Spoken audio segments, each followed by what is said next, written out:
What's up, everybody? You got Tone here, coach of the Maine Clawitzers, and I'm here bringing you NPL Minors Season Number 4, Week 6, and this week we are taking on Mio, coach of the Oklahoma City Thundurus, in a very, very pivotal conference battle, well, for me at least, but more so in terms of the fact for potential playoff positioning, as we've come down, we're in the middle of the regular season here.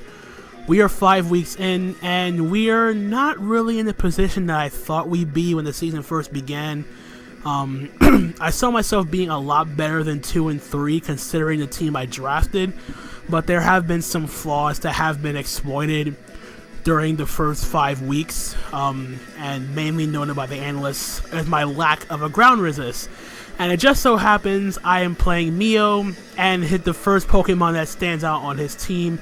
You see it right at the top is Zygarde 50%, and it's basically like, okay, what's your switch into Zygarde? And lo and behold, I don't have one. I don't have one in good faith. I have mons that can come in and take a ground attack, but not full on resist it. So one of the reasons why I'm expecting Zygarde to come 110%. Sorry about that. On top of that, he has other very threatening Pokemon at his disposal. He has Tapu Koko, which is his Z captain. Can pressure most of my team with electric and fairy coverage, but I feel as though I can manage that pretty decently. Torn-T, kind of 50-50 about, but it can play into the role of being a bulky pivot. Arcanine can come to check my Entei and all that stuff. Ferrothorn I can see being Stealth Rocker. This is the most reliable Stealth Rocker, unless he brings like Ferrothorn plus Seismitoad. So if I see Ferrothorn plus Seismitoad, and I'm expecting Toad to be the Stealth Rocker and Ferrothorn to be the Spiker because most of my team is grounded. And then there's stuff like Mega Aerodactyl in the back, which isn't really much of a threat, in my opinion at least, because I have bulky Pokemon I can take on Mega Aerodactyl, like Clefable and my Vaporeon. And more or less, I feel as though I have a decent matchup, but the problem, of course, is going to just come down to whether or not I can truly handle the Zygarde 50% and stop it from spamming those ground-type moves, which I know I really can't do. I'm just going to be straight up honest. This is going to be a very, very tough matchup, and the main thing is making sure that I try to keep Zygarde in check as much as I possibly can in this battle. So with that being said, I'm just going to run down the team that I built for this week. And the first Pokemon you see on your screen, we have Gelago, the Choice Scarf, Excadrill, Earthquake, Rock Slide, Rapid Spin, Iron Head. Iron Head's mostly just there as a filler move. Because I already hit Mega Aerodactyl with Rock Slide. If I wanted to choose between the two, I'd click Rock Slide more than Iron Head, because Iron Head isn't really doing much coverage outside of the Mega Aerodactyl. Earthquake against him is kind of spammable, but he does have 2 flying types. But at the same time, his other Pokemon, which has Levitate, are affected by Mold Breakers, so I can freely click Earthquake against them.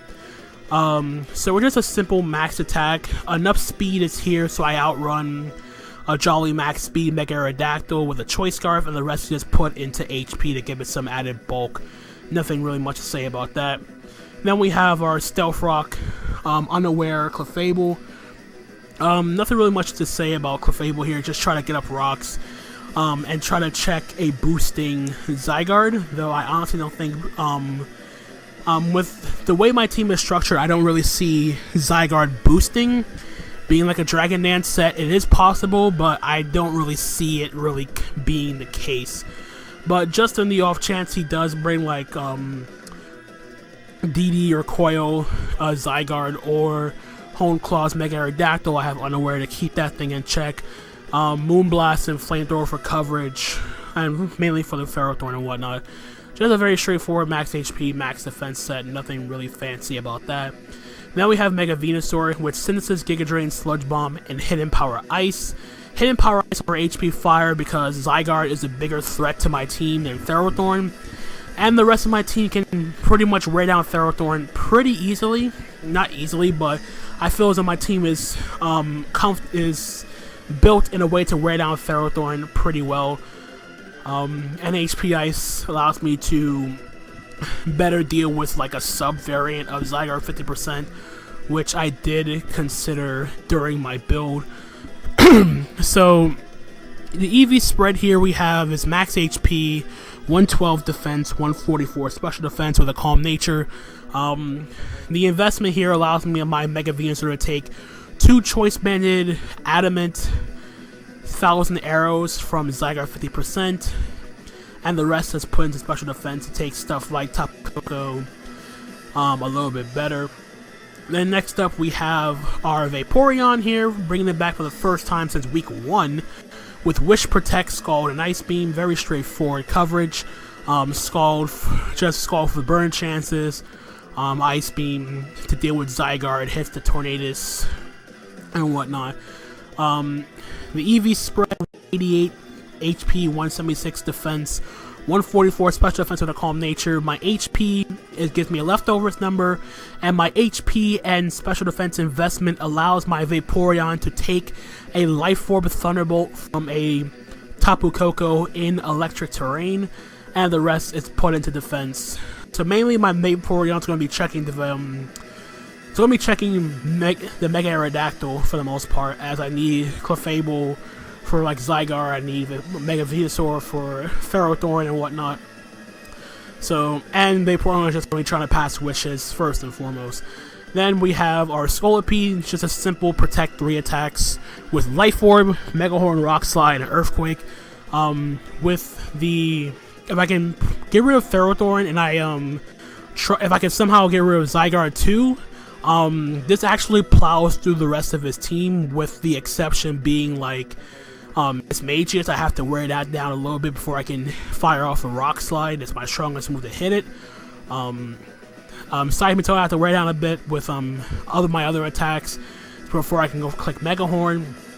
The EV spread is kind of straightforward. It's just an max attack spread. We have enough speed is here for, I want to say, his base 95s like Drapion and Patent. On the off chance he tries to run Jolly Zygarde, but it's mainly just enough speed for no, it's for Miss Magius. I apologize. It's enough speed for Miss Magius and max attack, and then 32 HP to hit a Life Orb number, and then 12 defense, 12 special defense, try to balance out its defenses a little bit better.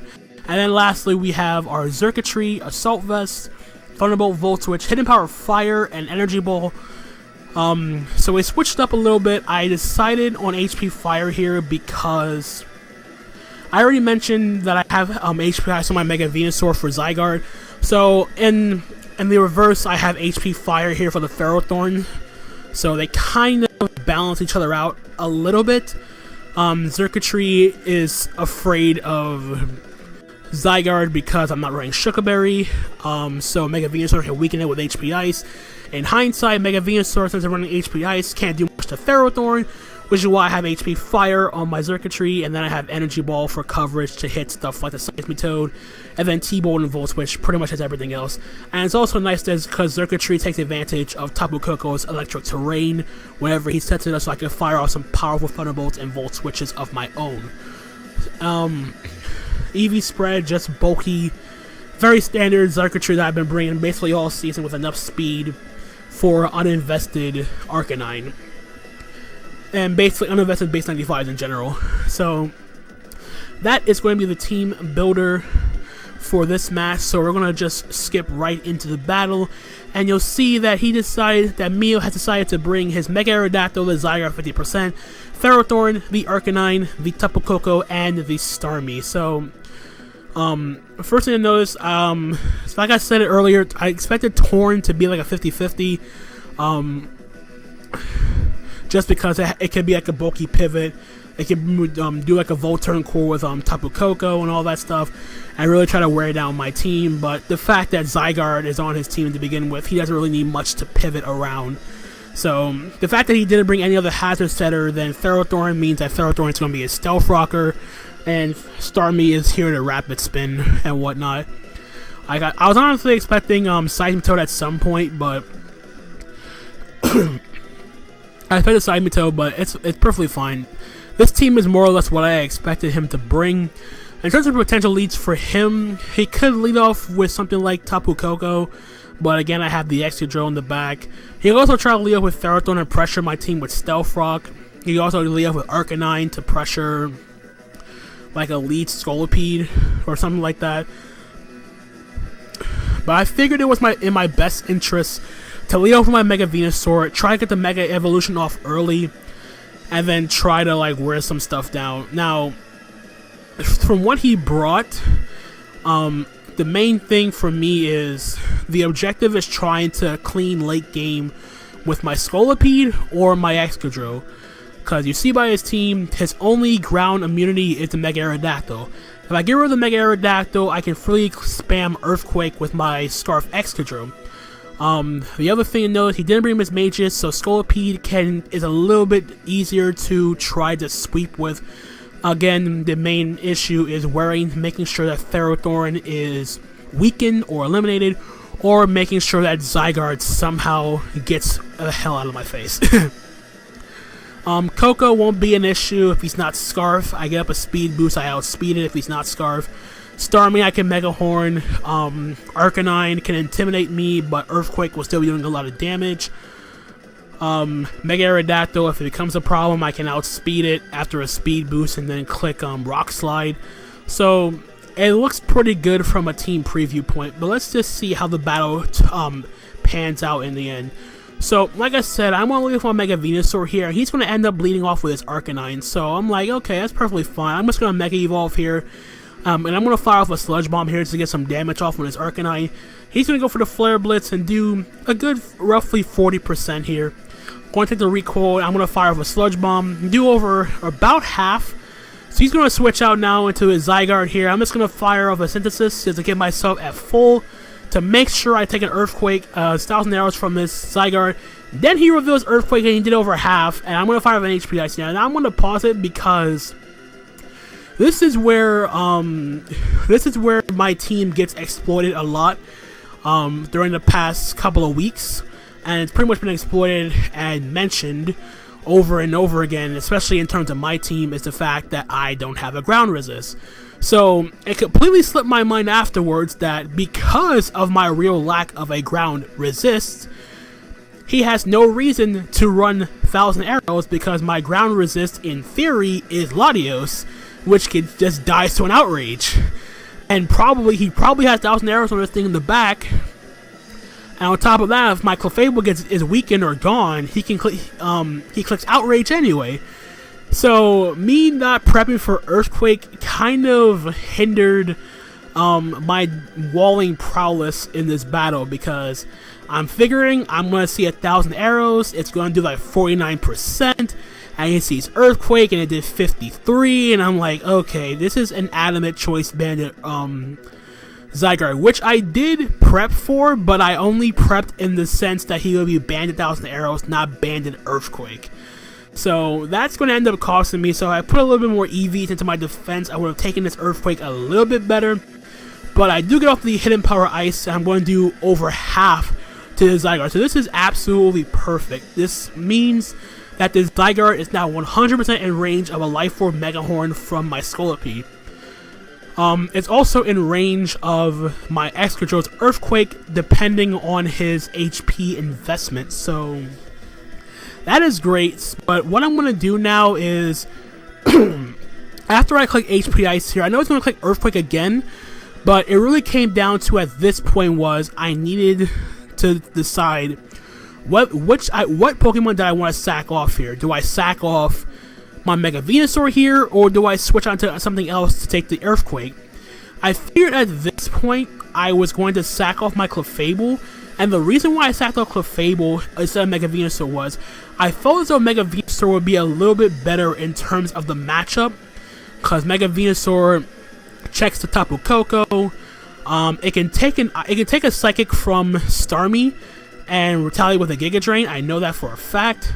I have Vaporeon from Mega Aerodactyl. This Zygarde is clearly not a setup Zygarde, so keeping my Clefable around didn't really seem like the best idea at this point, and Ferrothorn can be handled between a combination of wearing down Ferrothorn with either Mega Horn, Scolipede, which I only want to do in the case of Ferrothorn already being taken damage, or my Xurkitree with HP Fire and hoping he's not like an Akaberry. So what I'm going to do here is I'm going to preserve my Mega Venusaur here. I'm going to go hard into my Clefable here, because it kind of was expendable at this point. So he's going to fire from Earthquake, do over half, and he's going to finish off with the next Earthquake. I don't have Protect, and even if I did have Protect, he gets a crit too, which really didn't matter. So now I'm going to go on into my Vaporeon here. I'm going to fire off an Ice Beam, because I know I can take one Earthquake. He goes on to his Ferrothorn here. I click Ice Beam, and takes it like a champ, and then it gets frozen. And then this play actually sucks, because obviously I'm not going for hacks. I don't wish hacks upon anybody. But getting the freeze here absolutely sucks, because it allows me now to get off a free wish, or I double Ice Beam again. But I felt as though it's in my best interest to wish up, take advantage of the situation, and then go out into either my Mega Venusaur to get the wish, or go hard into my Xurkitree, and then assess the situation from there. So I'm gonna go for a wish here. Oh, not yet. So I'm gonna go in my Venusaur first to heal up as he gets frozen solid. He's gonna go hard with Aerodactyl here. I'm gonna click Synthesis, and now I'm gonna go back into my Vaporeon, because I know my Vaporeon is my dedicated response to this Mega Aerodactyl. He's gonna Mega Evolve here, click the Aerial Ace, and that's gonna do roughly 40%. So now is the time I fire off a wish, because I know he doesn't want to take a Scald. He goes over to his Ferrothorn thinking I'm going to go for Scald to thaw him out. I'm going to go for a wish, and then I'm going to go hard into my Xurkitree. He's going to thaw out finally, get up his Stealth Rocks to pressure my team. Now, before I actually make this play, let me go back for a bit. Okay, so I want to explain this turn in particular. So I have Hidden Power Fire, not Hidden Power Ice. The assessment for this was, okay, he's thinking that my Xurkitree has HP Ice, and he's thinking, I'm thinking about clicking Hidden Power Fire, to weaken this Ferrothorn. I don't see leftovers, so I'm assuming that this Ferrothorn is either Akaberry or Rocky Helmet for my Scolipede. So I try to make an assessment here. It's either I do one of two things. I either attack what's in front of me, which is this Ferrothorn, and I click Hidden Power Fire, but I don't want to reveal Hidden Power Fire yet until he feels confident that his Ferrothorn can better take on his Xurkitree, but I don't know his EV spread. Or I click Volt Switch. And the reason why I went for Volt Switch this particular turn is I know for a fact he doesn't want to risk his Zygarde coming in on a potential HP Ice. And on top of that, he doesn't really have much that wants to come in on a Hidden Power Ice to begin with. He can go into Arcanine, but that gives me a free switch into my Vaporeon. And I know he doesn't want my Vaporeon to start firing off free wishes again. Unless he has Wild Charge, which I don't think would have killed at that point, because I would have protected first and then fire off a wish and all that stuff. So I know he wouldn't want to do that. So my play is I'm gonna click Volt Switch here, and what this allows me to do is, by clicking Volt Switch, I know he doesn't want to risk Zygarde, because he doesn't want to predict the Hidden Power Ice. If I had Hidden Power Ice, he goes into like Starmie to take it, then I fire off I go for Volt Switch there. So there's a lot of situations that he could have gone. He could have went hard Tapu Koko to take the Hidden Power Ice, but for all he knows, I could be HP Ground too. So, which is why it was kind of a tough decision at this point whether he knew in terms of what Pokemon he would go out into. So I'm gonna click Volt Switch here. He's gonna switch out. He's gonna go hard to the Mega Aerodactyl. I'm like, okay, that's absolutely perfect. 'Cause I get the prediction correct. Mega Aerodactyl is gone. I'm gonna get the Volt Switch. I'm gonna go right into my Mega Venusaur, because I want to force in the Zygarde, but instead he goes down to Arcanine here, which is a solid play, because he's just gonna go for Flare Blitz, do a lot of damage here. Now, what I could have did, I fire off a Sludge Bomb here to take out the Arcanine, but what I probably should have done was click Synthesis, because if he's just gonna keep firing off Flare Blitzes, I could have just tried to keep my Mega Venusaur as high as HP as possible to make sure it was not in range of a banded Earthquake from my Zygarde, which is all he was trying to do with his Arcanine. So, solid play on his part for just getting off the damage he needed. Back out comes the Zygarde. I can't do much. I can't switch into anything. He's going to click Earthquake, down got my Mega Venusaur. And I'm like, okay, Venusaur more or less did its job. Now I'm going to go into my Vaporeon here. What I should have did this turn, I was expecting to live, but then I'm like, I did the calcs after this turn, and I'm like, okay, I know I'm not max HP, max defense, bold nature, but I don't really think it would have mattered at this point, because I'm going to just die to an Earthquake here, because the calcs showed that Earthquake did about 70 minimum with my investment, or something around 65-70%, and I was in range. Even if I clicked Protect, I probably would have died to Earthquake anyway. So there really was nothing I can do about that. And on top of that, Vaporeon was still kind of weakened anyway.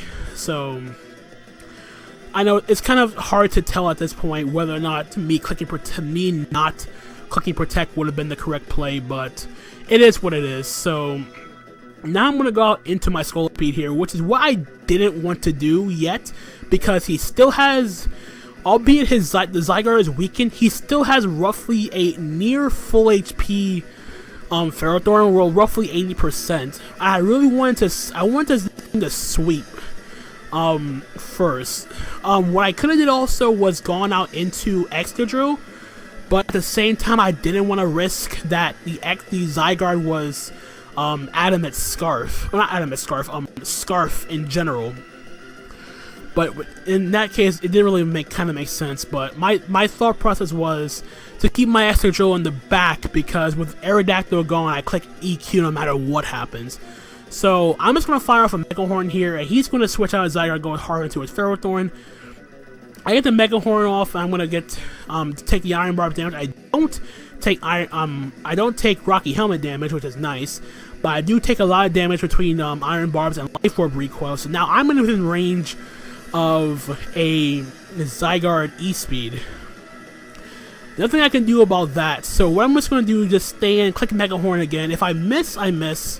And he's probably just going to kill me off with a Gyro Ball. But it does allow me to go out into my Excadrill right afterwards if I miss my Mega Horn. But luckily, my Scolipede decides to hit this time around. We take out the Ferrothorn, but unfortunately, Scolipede is just going to die to the Zygarde on the incoming Zygarde, which is good for me for two reasons. One, he's forced to E-Speed my Scolipede. I get to go out to my Excadrill.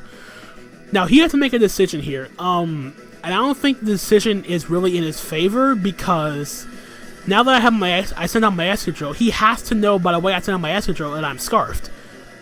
And on top of that, I know he's banded, so he's locked into E-Speed. He can't freely come back in, because he would have to, in hindsight, sack off either his Tapu Koko or his Starmie. So I get to fire off a free Earthquake no matter what, and I know my Excadrill could take an E-Speed no problem from a banded Zygarde. So he's just going to make the safe play. He's just going to click E-Speed again, try to get some chip damage off of my Excadrill. I'm going to fire off an Earthquake, and down goes the Zygardes, but not before it took out 4 of my Pokemon. But now here was the strangest turn of the entire battle.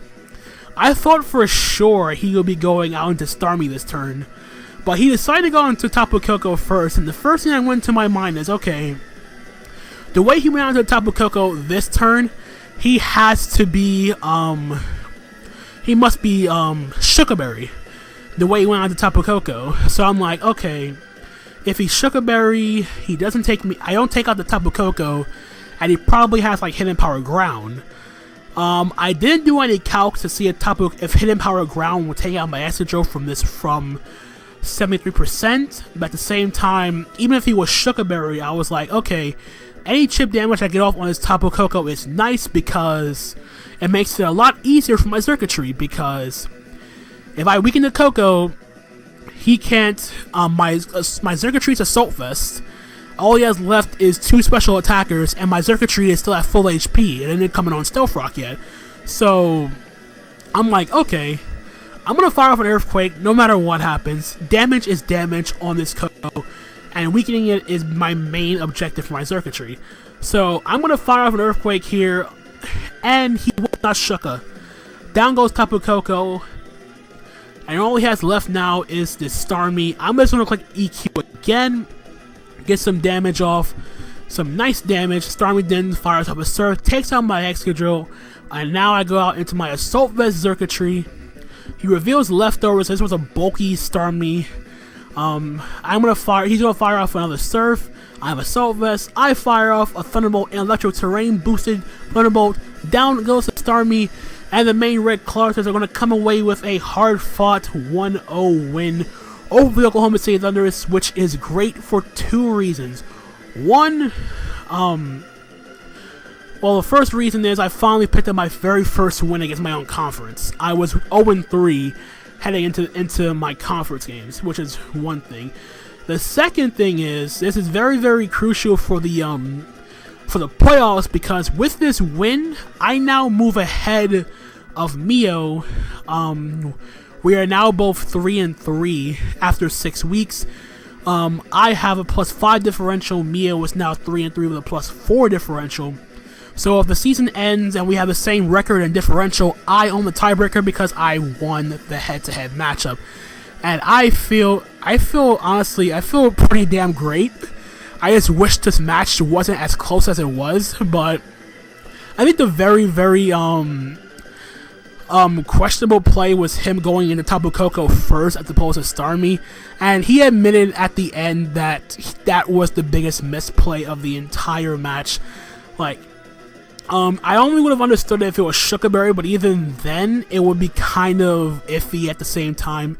Starmie would have been the safer play, because Starmie would have taken an EQ from full fire, and then he would have killed my Excadrill with a Surf. I then go out to my circuitry. He gets a Surf off, gets damage on my circuitry. I kill off the Starmie. I get a Beast Boost. He goes with Tapu Koko, but depending on what the Koko's moveset was, he could have been HP Ground. I don't know. I don't know if 2 Hidden Power Grounds were taken out Koko. I don't know what his investment was. All I know is I would have been firing off +1 Thunderbolts and Electric Terrain. Albeit Koko is resistant, it's still pretty frail. So I'm pretty positive that +1 Thunderbolt from a circuitry in Electric Terrain would have done roughly half. I don't know the exact titles off the top of my head. It's just like a hypothetical scenario that I'm getting into right now. I really don't like to come up with like scenarios that never happen. It's just become like a big what if. So nonetheless, we are victorious. We are now 3-3. We are back to 500 with a +5 differential. We have surpassed our win total from all of last season, where we only got 2 wins. And honestly, it feels great to finally have a conference win under my belt.